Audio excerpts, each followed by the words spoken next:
Sorry, this video has been taking a little more than anticipated in making. I am extremely concerned about the presentation of my giant forehead. I've been called a lot of things in my life, a lot of them bad, some of them good, but being called a grifter, or having a negative opinion about Hell of a Boss and making a video about it just because I wanted to express my opinion, that's a new one. I do love this fandom's ability to really push a word's definition as far as they can. So here I am, all this time later, 5 months after the video's randomly blown up, to grift again, with a new victim in mind this time.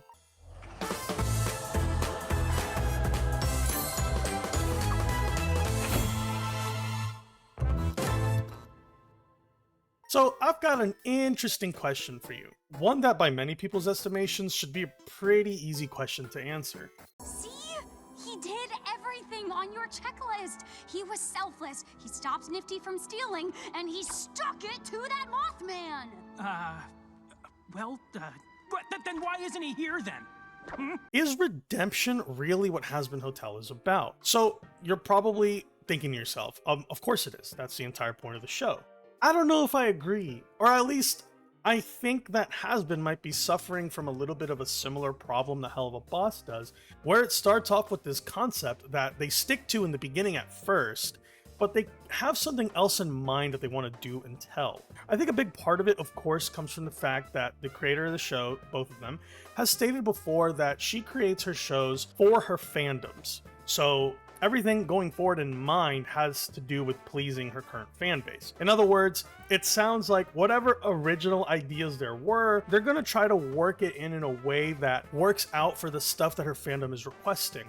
Backstory episodes, or further elaborating on certain characters, or inclusions, or whatever the hell the fandom might ask for, they might see come up in the actual show. Some people will refute this and say, oh, the writing happened before, but there's always another season, so I don't know if I totally agree with that. Plus, I think it's safe to say that Hell of a Boss, at least, is extremely fandom heavy. Like, a lot of the writing feels almost like fan fiction. And I know that doesn't exactly mean that she's catering to her fandom. I just think that there is definitely a lot of attention on what people have to say about it, especially her fans and detractors, and that really influences what Hell of a Boss turns into. So instead of having this original idea, or sticking to this primary premise, it's kind of ventured off into different areas that primarily seem to focus on exploring things that I would expect the fandom to like. Things like angst, melodrama, drama, pregnancy plots, just stuff that makes you go, I feel like I would have read this in some kind of fan fiction. So that's why I think that redemption is not really quite really what the show is going to be focusing on, at least not in a strong sense, and that kind of disappoints me, because there's a lot of interesting things you could do with that. People in hell, stuck in the underworld, whether they feel they were there for a justified reason or not, now have to live with the fact that they are eternally damned for wrecking their life. How the hell would a cartoon tackle something like that? And how would it tackle trying to change them into good people? I don't think it is nearly as interesting, deep, or provocative of thought, because it relies so heavily on just being a silly, dumb cartoon about horny demons and singing songs. And you might say, well, that's the point. It's not supposed to be taken super seriously. But I find that hard to believe. I thought that the creator, from past interviews, has expressed a desire for their cartoon, or adult animated media in general, to be more than just a silly cartoon, to be something that actually conveys a real serious story and has a real serious message to spread to people. With one of her primary inspirations having been BoJack for Hell of a Boss, you would think you're supposed to take some of these things seriously. At least they cover some pretty serious subject matter. You really think you can have Lucifer's little bitch fight your battles for you? You bring her here to protect you? To fuck with me? You think she can get you out of work? You know she can't do anything. I own you. Or have you forgotten that? No. When I say come, you say. When I say you are fucking 20 guys before lunch, you say. Are you a silly, dumb goober cartoon when one of your characters is a serial abuser, probably rapist, etc., or a murderer, or any other dark and edgy topics or sensitive topics, if you're choosing to tackle those things, are you not saying, hey, this is a field where I demand a little bit of real respect in how I handle this material and how we talk about it moving forward? Because I refuse to believe that the creator does not give a shit about the things that she's talking about. I just think she doesn't really know how to write it in a way that is actually impactful. I don't think she's an impactful writer, and I don't think the show's an impactful show. She had an idea, this is the idea, now she has a fan base, so it's going to be going this way. But I could be completely wrong.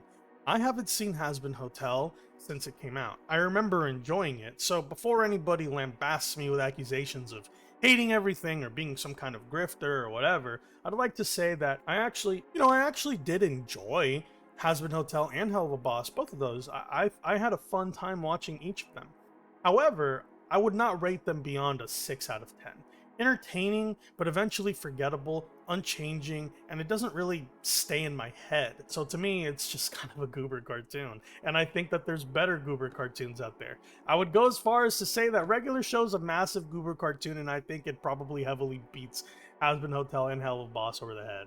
Okay, I'm starting to shit on it a little too much, and I'm starting to get a little off track, so let's recenter ourselves. I've rewatched Season 1 in preparation for this video, and I'm now going to be watching Season 2 to better understand where the story is going, in my attempt to answer, is the story really about redemption?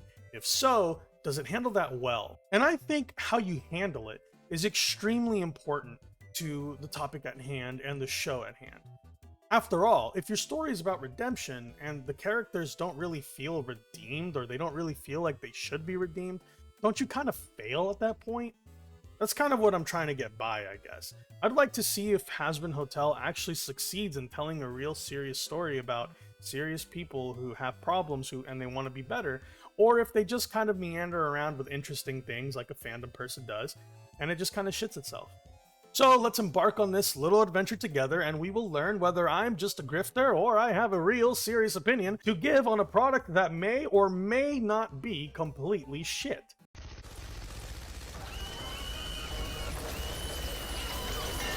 Okay, so Season 1. I really don't have much to say, and I don't want to repeat myself or parrot things that other people have said a million times. I'm only going to try to be answering the whole, was redemption kind of the point? I want to say yes, but I'm not so sure that it really does a good job of it. After all, I don't really feel like any of the characters that I've witnessed so far have really done anything in terms of change, besides just getting along better. Like, they get along better with each other as a group, and that's great and everything. It's nice to see them care about each other and do things for each other. It's nice to see some of them be polite to one another. Some of them had static, and now they don't have static, and they've learned to accept each other, and all that stuff is nice and dandy, but that doesn't necessarily make you a good person. For example, I think the character that had the most growth in the entire show was probably Angel Dust, and Angel Dust, to me, doesn't really seem to change that much, and I don't really know if he was the kind of character that would need to really change on some kind of level that's, that deep. Like, he seems to just be this, like, I don't know, the worst thing he did was sexually harass, I guess. But I look at his story and I can see, like, a sympathetic, situation. I see someone who would honestly question whether they should be in hell or not, which I think would be really interesting. I'm kind of curious why there wasn't some scene of everybody coming together and talking about how they ended up in hell, and someone going, I don't belong here, you all belong here, I don't belong here, I didn't do the things you guys did. And Angel just goes from a guy who thinks about himself to a guy who thinks about the people around him. But there's people like that who are, bad people who do bad things in the real world, and I'm sure that they have families that they go home to. I'm sure that they've got friends that they're polite to. Does that necessarily mean that they've suddenly turned over a new leaf? I've only seen episode 1 of season 2 so far, and from what I've seen, everybody seems to have just regressed back to exactly what they're supposed to be. I don't really know if there was any major change, or if one character had any major change that was indicative that redemption was working. I know some people are going to bring up Penchus and say, well, hey, he got into heaven. Yeah, the show said it happened, but I still don't know if, okay, he sacrificed himself? He sacrificed himself and he was nice to his friends. What did he do before that? Does that really make up for whatever this guy did in the past for a long, extended period of time? Won't someone look at this and be like, okay, just because you suddenly acted nice in hell for a little while and then died, you're now, going to be reborn in heaven? crazy. What if Hitler did it? What if Hitler went to the Hazbin Hotel and said, I'm a good guy now. You gotta forgive me. I'm sorry. It starts with sorry. Does that now make him worthy of going to heaven? What if he sacrificed himself for the Hazbin Hotel? Well, one last question for the road, Princess. Do you think I could be redeemed? I believe anyone can be redeemed. Does he get to go to heaven? But I don't think we're gonna get too far in going into this. I need to watch the rest of season 2 before this video continues. And that is exactly what I'm gonna do. I'm gonna be fair, okay? Alright? The guy who called me a grifter. Do you know what grifters do? They don't actually watch it, or they watch it under a really negative lens. I still kind of enjoy it, okay? I enjoy it as an entertainment product. I just don't know if I'm gonna enjoy it as a serious story that wants to tell a deep message. If it's just a shitty guilty pleasure, fine. But nobody admits to that, you know? Nobody says, oh, Hazbin Hotel is just my guilty little pleasure, but I know it's kind of garbage. Nobody says that. Everybody says this is fucking peak fiction, all right? Peak fucking cocksucking fiction. Yeah? So I'm gonna treat it as fucking such. So let's fucking start season 2 so we can get our fucking opinion. Am I right, you fucking fucks? Let's go. Okay, I watched season 2 now. So I guess I can finally finish making this video. I think now I'm finally ready to answer the question. Is Hazbin Hotel really about redemption? Because now that I've had season 1 and season 2 to look back on and think about, I've finally come to a proper conclusion. No, not really. Kind of. It's a little all over the place, much like Hazbin Hotel's actual plot. So before you call me a grifter again, or you think that I'm trying to be negative, I actually enjoyed season 2. I had a really fun time, even though it kind of made me cringe a little bit at first. But honestly, I think that's because I was getting back into the spirit of watching a VisiPop cartoon. And if you haven't been around them for a while and you're not used to consuming content like that, it's a little jarring. Daddy. The constant F-bombs and sexual jokes and just kind of the atmosphere of the writing, I don't really know how to describe it besides it just feels a little juvenile. But this isn't really a video that I made to deeply criticize Hazbin Hotel. It's more so, again, just trying to tackle the question at hand. But once again, the question is difficult to answer because of the nature of Hazbin Hotel's disjointedness. I don't really think it's particularly focused very well. I remember that the creator had mentioned before that they really weren't sure if they were going to go beyond season 1. So they packed in as much as they could to make sure to fit, you know, the storyline within that first season, only with 8 episodes. And as many have already called out, there are some pretty big pacing problems and things just kind of keep happening. And I don't really believe that the redemption side of things is really looked at much. The reason I say this is because one of the bigger plots is the entire friction between angels and demons and whether or not they're going to finally come into some big war together. I think I saw someone put it really well. They had mentioned something along the lines of redemption is not a theme, it's a vibe or something like that. And basically what they were trying to imply was that redemption is more of a backdrop item in the story of Hazbin Hotel. It's something that was the original purpose of everything that's currently happening, and there's this idea of redemption and redeeming, but this greater narrative is being told on top of that. I think that the greater narrative is just worse and a little more boring to explore. As for redemption itself, it was strangely odd.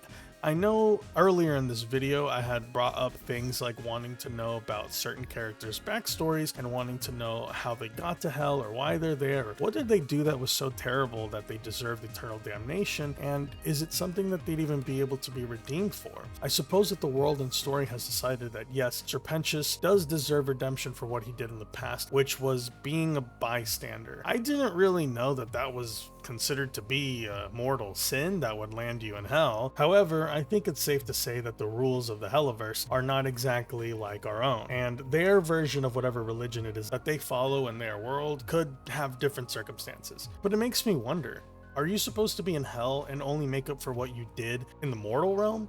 Or are you going to be also forgiven for the things that you did in hell? Shouldn't you also seek redemption for the things that you did there? What if he did something really terrible? I mean, he might have gotten a lot of bystanders killed in his effort to be some powerful overlord in his massive turf war with Cherry Bomb or whatever. I mean, hell, we saw how the fight between Alistair and Vox literally led to the deaths, the really brutal deaths of so many background characters. This particular death right here actually shocks me a little bit, I'm not even gonna lie. I'm not usually bothered by cartoon violence, but the really horrible and abrupt way that these two died kind of stuck with me in a strange way. Maybe I'm just a giant pussy, but kind of got to me. Ultimately, though, I'm glad that we explored the backstory of at least one character. I'm not really satisfied with it, though. My main criticism still kind of holds up. Nobody's really learning to be a better person, at least not for reasons that would go beyond just getting along with the people around them. Once again, at the end of the day, this crew of theirs in the hotel have come together as a stronger group, and they care about each other and they protect each other. I don't necessarily think that that is, again, indicative of redemption. I guess some people can make arguments that the time constraint and the episode lengths and the season lengths between episodes, maybe that adds to the difficulty of being able to tell this much more cohesive storyline that the creator would have wanted to tell. But I think unfortunately the lack of direction just doesn't lend itself to be a strong narrative. In fact, right now, I can think of several cartoons right off the top of my head that would take the idea of redeeming people who you wouldn't even expect to be redeemed and turning them into a force of good and having good reasons to do so.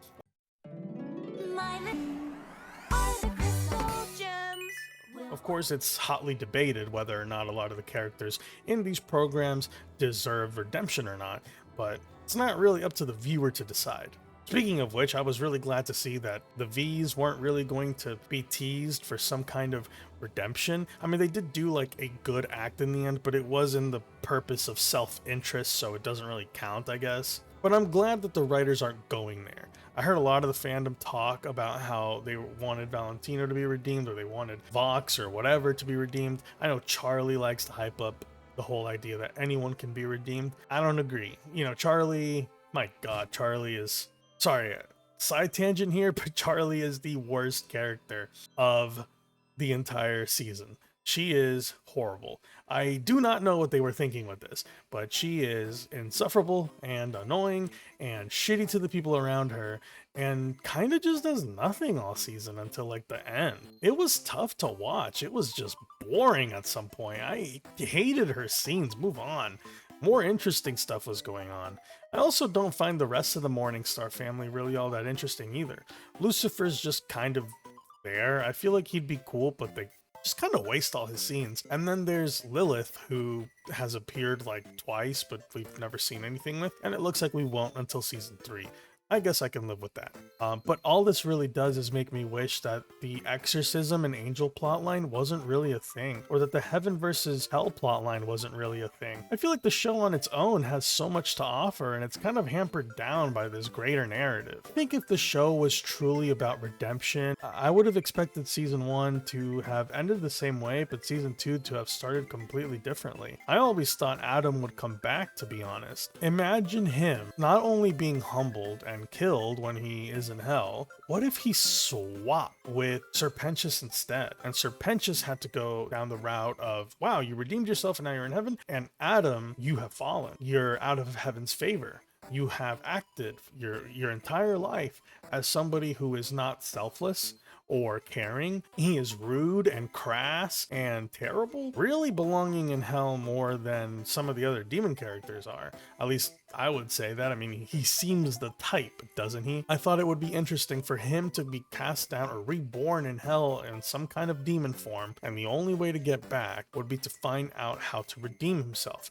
He might be like a sort of half antagonist for a while before eventually Charlie gets to him in the similar way that she got to Serpentius. I kind of thought the show would be taking that kind of route originally. Instead of Charlie appealing to a wide group of people, she appeals to other characters here and there and redeems people until the cast gets bigger and bigger and the shared experiences go to show it's not impossible. And then Adam would eventually regain his position and he would change, genuinely change for the better. That would have been interesting. Instead, I once again just feel like the show, just like Hell of a Boss, just meanders around a little bit too much for my liking. I really wish that I had enjoyed this season more than I enjoyed season 1, but I didn't even find the songs that fun, to be honest. I think the season 1 songs are just a lot more iconic and have more to offer. I don't know. Consider me pretty lukewarm on season 2. I still had some fun watching it. I think it's like a 5 out of 10, I suppose, or maybe a 6, maybe, but it does, it still left me wanting to see what was going to happen in season 3. But a big part of it is Angel Dust. I think Angel Dust is the only character that could possibly take this idea of redemption and put it somewhere more interesting. I think Angel Dust has one of the more interesting character arcs in the show, and his progression as a character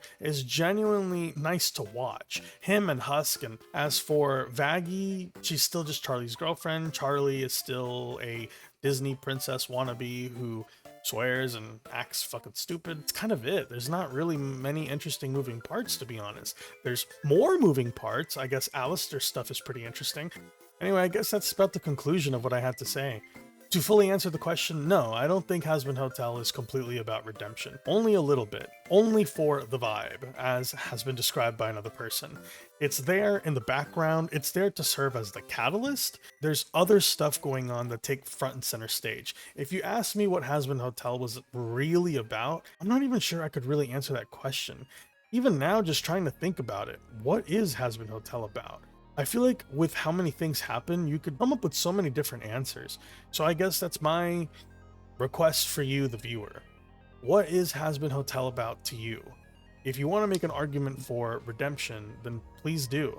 If you want to make an argument for something else, then also please do, because I'd like to maybe put better into words what I'm thinking. I'm not really sure what it is. Hazbin Hotel just has stuff going on, and I'm not really sure how to really describe it. Anyway, if you were one of the people that came from my old video and joined into that big giant lump of people watching and subscribing, thank you so much for coming and watching. I really appreciate it. I'll have more content to talk about in the future. I will put out videos as much as I can. Other than that, thank you again for watching, whoever you are. If you're interested or want to talk to me or more people in my community and have discussions about the things that I talk about on my channel, then feel free to join my Discord server. Check the links below. All right, thanks for tuning in. See you next time.